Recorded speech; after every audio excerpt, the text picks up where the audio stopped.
Déclaration numéro 007-2025 de Générations et Peuples Solidaires GPS relative à la vie de la nation. À l'occasion de sa réunion hebdomadaire du samedi 10 mai 2025, le cadre restreint de Générations et Peuples Solidaires GPS a procédé à l'analyse de l'actualité sociopolitique internationale et nationale en portant un intérêt tout particulier au point suivant: de l'élection du nouveau pape et de la paix dans le monde. Le cadre restreint de Générations et Peuples Solidaires s'est réjoui au même titre que la communauté chrétienne catholique du monde entier suite à l'élection d'un nouveau pape le jeudi 8 mai 2025 en la personne du cardinal nord-américain Robert Francis Prevost qui a pris le nom de Léon XIV. Au-delà de l'Église catholique, cette élection est un fait majeur pour le monde entier. En effet, dans un contexte marqué par des conflits et des crises de tout genre, cet événement historique constitue un espoir de voir s'élever une voix engagée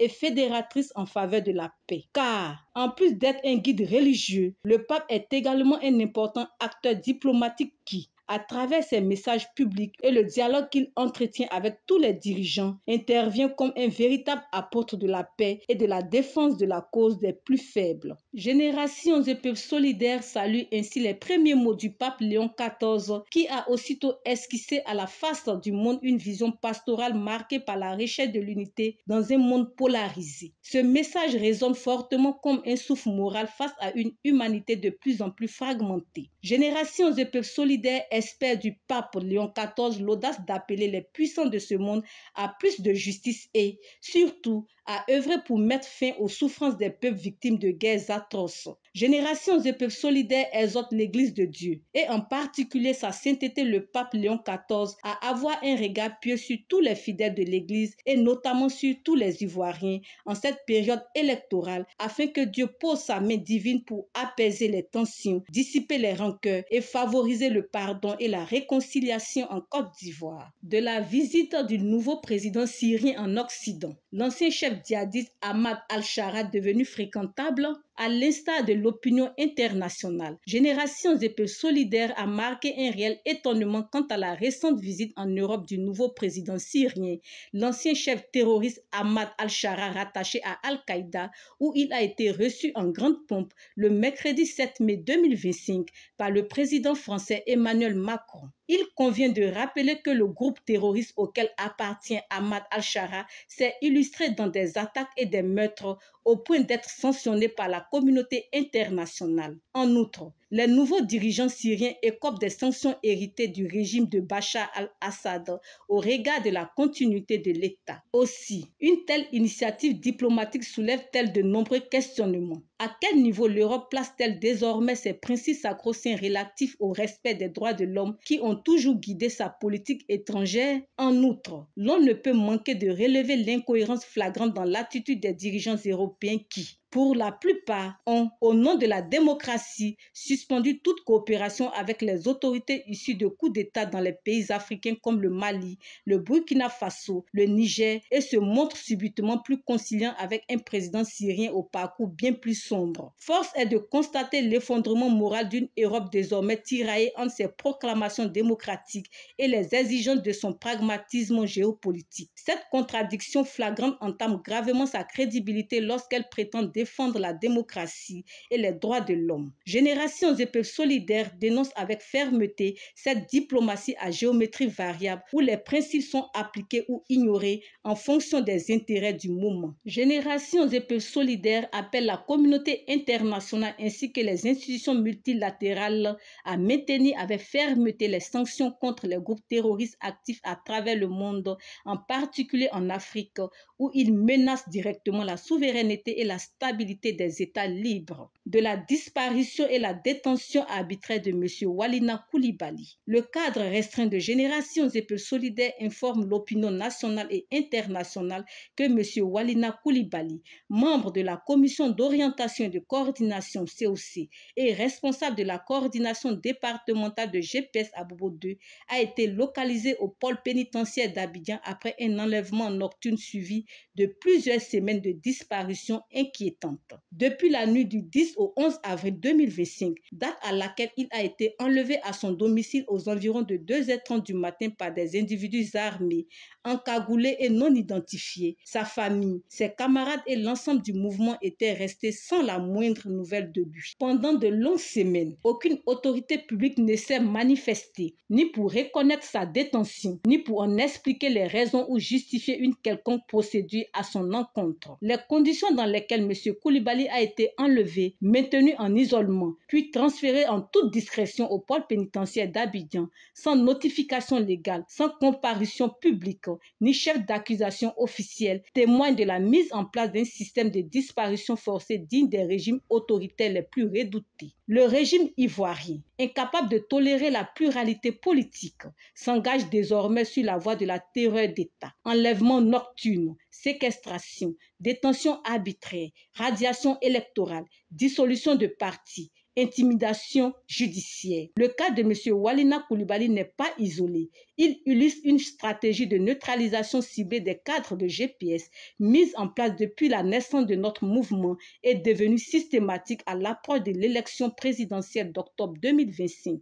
Le cadre restreint de GPS condamne avec fermeté cet état de non-droit dans lequel le RHDP précipite la Côte d'Ivoire et dans lequel toute voix dissidente court désormais le risque d'être réduite au silence par la force et la terreur. Nous exigeons la libération immédiate et sans condition de M. Walina Coulibaly, la fin des enlèvements et détentions illégales contre les membres de l'opposition, la mise en place de garanties juridiques et institutionnelles pour le respect des libertés fondamentales dans le cadre du processus électoral. À GPS, nous affirmons avec force que nous ne céderons ni à l'intimidation ni à la peur.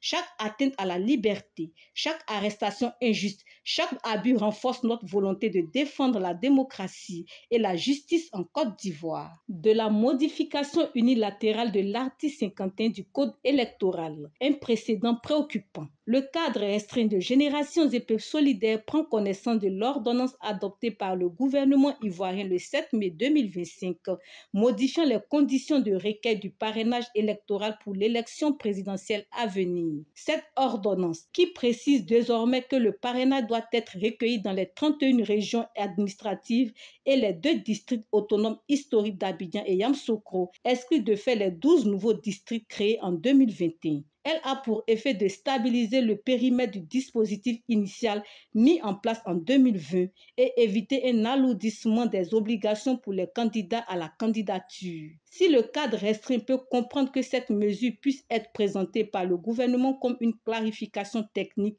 visant à éviter un alourdissement administratif, il déplore l'absence totale de concertation avec l'ensemble des forces politiques nationales sur une question aussi déterminante pour l'équilibre du processus électoral. L'article 2 du protocole additionnel A-SP1-12-01 de la CEDEAO sur la démocratie et la bonne gouvernance énonce une règle fondamentale pour la stabilité des processus électoraux dans la région. Il dispose qu'aucune réforme substantielle de la loi électorale ne doit intervenir dans les 6 mois précédant les élections sans le consentement d'une large majorité des acteurs politiques.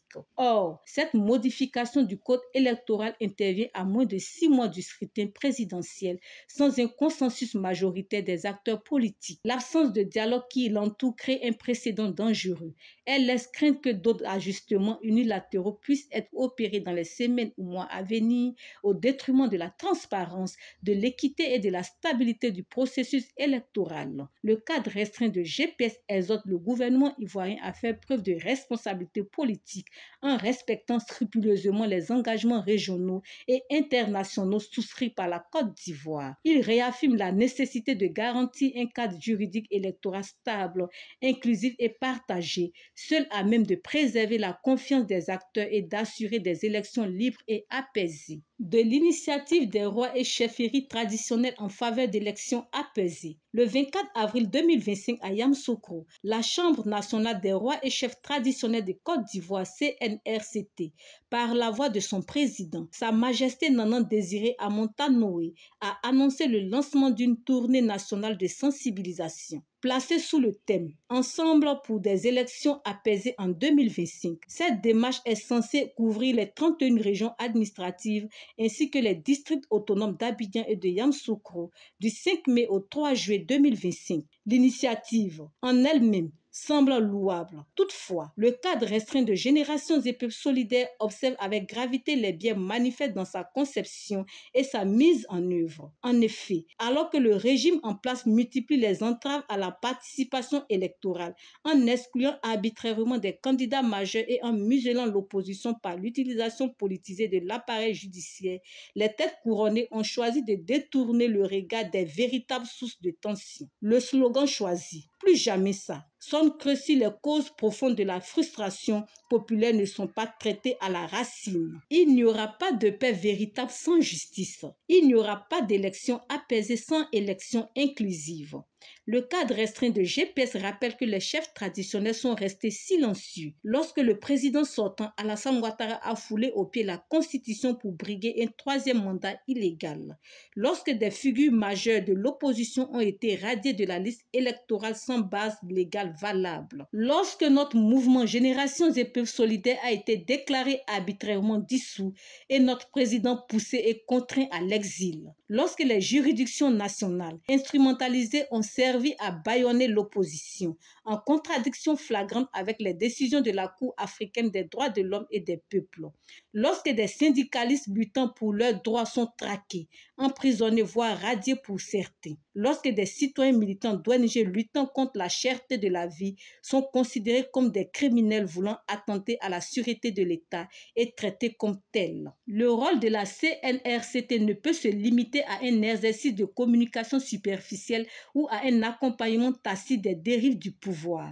Le peuple attend de ses guides traditionnels qu'ils soient des voix morales, des gardiens de la justice sociale et de l'équité politique. C'est pourquoi GPS appelle solennellement les rois et chefs traditionnels à assumer pleinement leurs responsabilités historiques face aux dérives autoritaires en cours. Leur silence ne saurait être neutre ni anodin, car il consacre l'injustice et affaiblit les fondements même de notre cohésion nationale. Nous les appelons à s'élever face à la dissolution arbitraire et injuste de notre mouvement, face à l'exclusion illégale de notre candidat, Guillaume Kigbafori Soro, du processus électoral, face à l'exclusion arbitraire de plusieurs autres candidats par le pouvoir en place, face à la tentation manifeste d'un quatrième mandat illégal par le président sortant. Pour finir, Générations et Peuples solidaires réaffirme son engagement pour la construction d'une paix durable en Côte d'Ivoire, fondée sur la démocratie vraie, le respect des libertés fondamentales et la reconnaissance du pluralisme politique. Fait à Abidjan, le 13 mai 2025,